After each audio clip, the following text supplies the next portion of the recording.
Committee. I'm Chief Global Knowledge Officer at ASIS International. Knowledge Officer. Knowledge wow. Officer. That's fantastic. Now, we're going to talk about something I'm sure you know about since you're the Knowledge Officer. The State of Security Convergence. What does that mean? We were looking at, well, let me start by saying there have been countless articles in the last 10, 15 years, and especially in more recent years, about how it's inevitable that physical and cybersecurity are going to come together because, after all, security is security. Right. And there's no sense in dividing it by type. There have been a lot of articles and a lot of talk about it that it's inevitable, but no hard data to back it up. So the ASIS Foundation decided to commission a study to look at companies in India, Europe, and the United States, and ask the extent to which they're converged in physical, cyber, but also in business continuity. And so that was the scope of the study. Yes, I think one of the interesting things about convergence is it's a much discussed topic and very little researched. And the ASIS Foundation is committed to generating new research about areas of great importance to practitioners around the world. And I think what's fascinating about this is that on the one hand, it shows up the potential of convergence, and on the other hand, it illustrates just how far it's got to go. This idea that convergence is out there as an unqualified good which everyone wants to do was not borne out to be the case. I mean, there's certainly amongst those who are converged, there's great enthusiasm. Right. But amongst those who are not, there's not always a pressing, burning desire to follow that path. Now, Michael, to your point, this was a brilliant way to say it. Security is security, right? So I've had a computer since 1984. I was on the internet very early, and early searches were security is the keyword, all the big box guard companies, or locks, or keys, or whatever it was. Very quickly, that all disappeared, and it's all IT from here on out. Anything about security, they've redefined that word. They own that word. They will tell you that I can put an IT guy security in charge of something because physical security is easy, so I'm going to manage the physical security department. And physical security, I will say, guess what? There's still a guy typing on a keyboard in a room, and that's physical security. Right. And these two halves being separated like this, it's really hurting the industry. It's very astute that you notice that all security references now go to cyber. Cyber Everything is a board level issue. A lot of money is flowing there. Personal privacy, data privacy, right. The impacts of breaches. It's gotten the attention of corporate boards. Physical security doesn't register. Until there's a huge event or a big natural disaster, it's on the periphery. So I'll tell you, I managed 2 large forces at Fox and Disney. I did 2 guard companies. I know a lot about physical security and guards, right? People in physical security know people. The guy in the room, in the server room in the basement, knows ones and zeros. Exactly. Those are 2 different people, both equally important to security. But to put an IT security guy in charge of people to not understand how people behave, or vice versa, right? It really lowers our state of readiness. Except in this respect, that the world's coming together now. I mean, you said yourself that physical security is cyber now. The links between the two are growing. Everything's an endpoint on the network. Everything here is an right. endpoint. Well, right. That's exactly right. I think this is the point, though, really. You've hit the nail on the head. That in the early days, there was a separate set of expertise, on the one hand between the techies, and on the other hand between the people. And over time, these are coming together, hence the purpose of convergence. But the point is, and this is where I think the research is important, is it's not an unqualified good to go out there and say we must converge, because there are many who have got other ways of managing this, right, who have yet to be persuaded. And I think it's just as important to look at why some companies are not converging and what they see the benefits of that are. We shouldn't just say it's a great idea, we must do it, without research thinking about what the issues are and how this has been interpreted on the sharp end.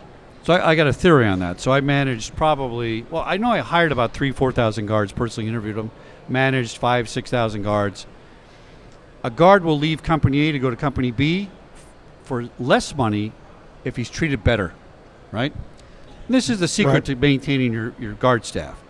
In the IT security world, isn't the guy at the base level of IT security, isn't he our basic physical security officer? In a way. He's that entry-level guy. He's getting the work done. That group of people are not managed as security personnel. They're managed as IT personnel, which is a whole different way you're treated in an organization, because you can go get a job tomorrow anywhere. And so it's an employee don't have to behave properly, because I'll go down the street, get more money. And B, we're talking with people that think intellectually and analytically and don't have that warm, fuzzy, Martin, I love the way you did that job. That's not how the language is used in IT. Right. So we're almost having a challenge to learn how to manage IT people as security people, and I think that's where that gap is you're talking about. Why they're not converging. They don't speak the same language, nor are they the same people that respond to the same management techniques. And we found that some physical security people have an inferiority complex to the IT folks. Yes. First, the entry-level IT person that you mentioned is going to be much better compensated than a security guard Absolutely. is. And they can have and better trained and have more opportunities. And a lot of physical security people are intimidated by the technical knowledge of CISOs and the mastery of network architecture and firewalls and intrusion detection systems. But that's mid-level. It's all about management, skill development, leadership, understanding the business. And you really hit the nail on the head with talking about the people skills. It's emotional intelligence. Emotional intelligence, yes. And that's where our physical security people have a huge advantage over a lot of the cyber folks. Emotional intelligence, as well as ability to communicate in normal human terms and not with ones and zeros, not in technical gobbledygook. And also knowledge of psychology, knowing how to deal with people. I think psychology is sort of the misunderstood redheaded stepchild of security. It's so key to everything, to motivations, and both on the negative and positive side. But these are areas where the physical security people have big advantages over their cyber counterparts. Right, and I function in both. I had a computer since '84. I understand technology. I used to build computers when I was a kid. I get that part, and I live in the physical security world. And I will tell you, they are not much different, except you understand ones and zeros, and I understand people. Right. Everything else, the motivation, cyber people are very dedicated to protecting us, just as physical security people are. So let me ask you a question. This is from over the pond. Aren't security people in Europe at a different level than physical security people here? It's a profession. It's higher paid. It's different, isn't it, as a culture? Well, I'm not so sure it's so different. I mean, I think sometimes the differences are exaggerated around the world. You know, one of the interesting things about the world of security is the principles are exactly the same. And obviously we found some differences in the various regions. We compared the three, and it is interesting to look at them. But sometimes the differences between reasons can be put down to the stage of development rather than anything else. I mean, my sense is that around the world there's some very progressive work going on, that it happens under the radar, hence the importance of research. And that what we're learning from this, and this is why I wanted to just be I thought a couple of myths were put to bed here. Okay. The first one is that convergence saves money. The idea that by converging it's going to be cheaper. That wasn't very widely supported. In fact, it was largely put down very, very strongly. Right. 7% said that they saved money, and 6% said they lost money. So it's pretty much a wash. That's interesting, yeah. Yes, but of course, I think one of the problems is it's the fear that this will be done to save money. That the idea of converging is an end to save money is one of the reasons why people are skeptical about it. And I think that seems to be a worldwide concern. But around the world, and this is the key point, I think, there's a lot of great work going on. And sometimes we've got to be careful. It doesn't get lost in whether you're converged being good or not converged being bad. There are lots of ways of doing security that fit with different corporate structures, that fit with different industry needs, that fit with different relationships between professionals. We need to understand those. Can we get the mic ready for some questions in a minute? Now, here's what I go around, and I've been doing this show for 5 or 6 years, and boy, 6 years ago when I started my little GoPro, you talked about network connection to these devices here. Not so much. I'm not sure there's anything on this floor that's not the Internet of Things or an endpoint.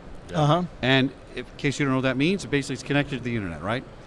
But the people operating some of this equipment don't see that as a major component of their product, when really, if you talk to the IT guy, it's the most important product. Because if I can get into your refrigerator and tell you to freeze up because the refrigerator gets mad because you didn't order the right milk or something, right? Now you're getting into people's houses. There's attack vectors, right? Absolutely. So every device here on this floor is an attack vector for a bad guy. So now our security has become its own vulnerability. Yes. We're so secure, we're now less secure because we're not paying attention to the tech, you know. So I think if people start speaking the language and changing some of these ones and zeros into, you know, real words, and the IT guys start listening to, I know people, trust me on this, that bad guy behind the computer, he's some kid sitting in his grandma's basement, then we can catch him, right? And I think it's doable. I think there's just a fear factor of this. Sure. We have questions in the audience. I bet you we do. Anybody got a question? Miss Sue, I know you got a question. No? Here's one right here. Oh, Mr. Derek, how you doing, buddy? Doing well. Good to see you. Good to see you. Well, thank you very much. The question I have related to the study, was there a finding that you found, maybe that didn't alter the study or change what your perception would be, but that you had a takeaway that you said, wow, that was very surprising. We didn't expect that we would find this. Oh, And good maybe question. Was there a related to surprising financial piece. finding? Yeah. Maybe we do one each then. I thought, not surprising, but very, very, very important, were two perhaps. One was the clarification, this is not a way to save money. I would put that really as a point.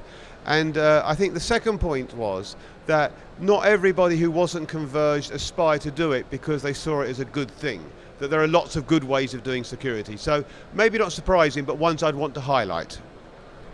Yeah, I was actually very surprised by some of the results, notably that 24% of the respondents, and we had 1,000 respondents, this is a pretty significant survey, 24% said they were fully converged across the three functions, which is way more than I expected. As a matter of fact, I can count on one, maybe two hands, the number of companies that I know that are fully converged. So we asked the question several different ways too. So it wasn't like we had one question that was vague. We really dug into what it meant to be converged, not integrated. Integrated is using the same network. We're talking about the same department, culture, under reporting to the same person, very closely tied together. And so we found that was the first one, that almost a quarter. And then the second one would be that in Europe and India, we found higher levels of convergence than the United States. And maybe it's my U.S. centrism that I thought, U.S. leads the way and everything. Well, no, I don't know if that's leading the way anyway, but we found that it was about 19% in the U.S. and 25, 26, 27% in Europe and India. So that surprised me. That said, though, of course, previous research in this area has come up with a similar figure. So I think the thing is... It was his research. Well, I didn't say that. But it came up with a similar figure. True. So, and I think the same point was made then when I did my study a few years ago. People, I think I was 27%, I can't remember now. Right. Very similar. And people Right. then said to me, that is way out and completely wrong. So I waited with trepidation what this one would find, and it came up with 24%. So something... We're happy about that Right, the numbers lined I was up. especially happy about that. Another question. Dr. Sue, right down here. Microphone's coming. Here we go. So the one thing that I was thinking about when you were talking is with respect to the skill sets, right? So, I have a background in AI. I'm in software. I've been with software people for a long time. Work with IT people. I understand what cybersecurity is, but we also do physical security. And so one of the things that I would say in your convergence when you're trying to bring these groups together is going to be aptitude.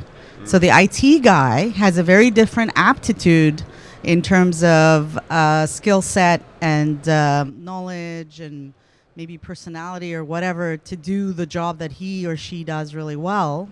And a security guard has, his or her skill set as well, maybe more, physically strong so that they can topple the bad guy or girl, etc. So I wanted you guys to address the issue of aptitude. Like if you're going to converge these two, I don't know, I think of them as sectors, physical security and cybersecurity.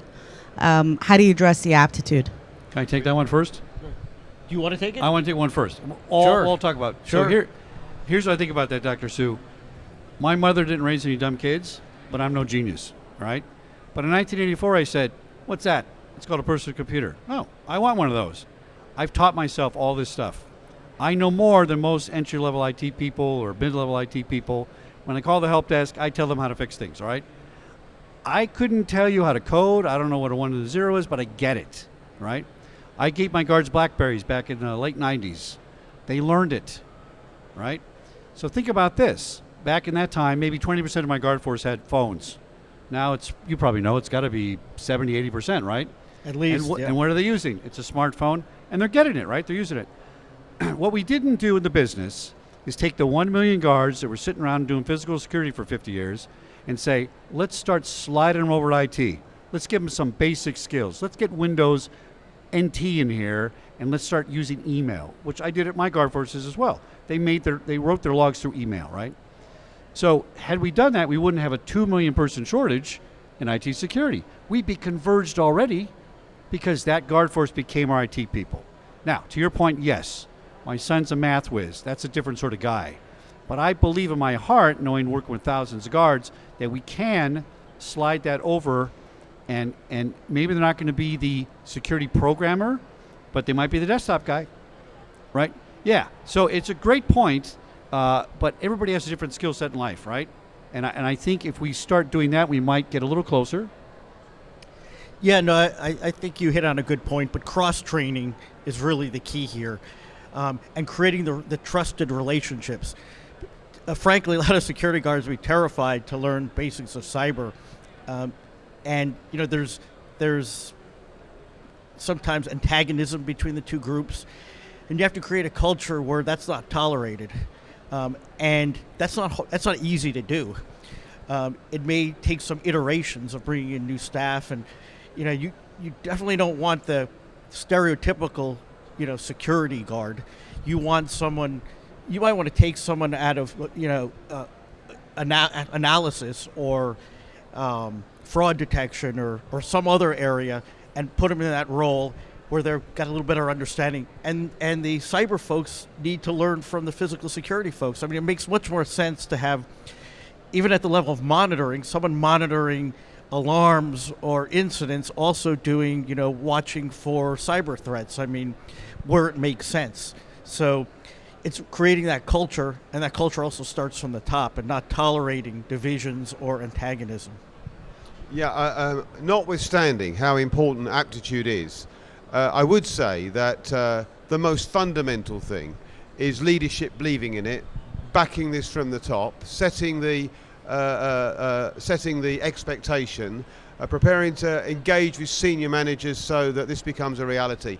And you know, you can make up a lot if you've got that sort of philosophy and that sort of approach. And I think that this is the real problem here, that that too often is only the sense of belief in it is much less than it needs to be to make this work. So notwithstanding the fact that aptitude is clearly important, I would have said leadership is fundamental on this. I want to give you credit for that too, because there's a giant pull quote when the report comes out, and we have a CSO saying, and I see Beth, who was a co-author on the report, nodding, and this person is quoted as saying, one person can't do it all. Between the physical skill set, the cyber, product development, human factor, it's way too much for any one person. Now, others disagree, but that's a common belief. So, and we called it out because it's highly relevant. So, How are you doing on time?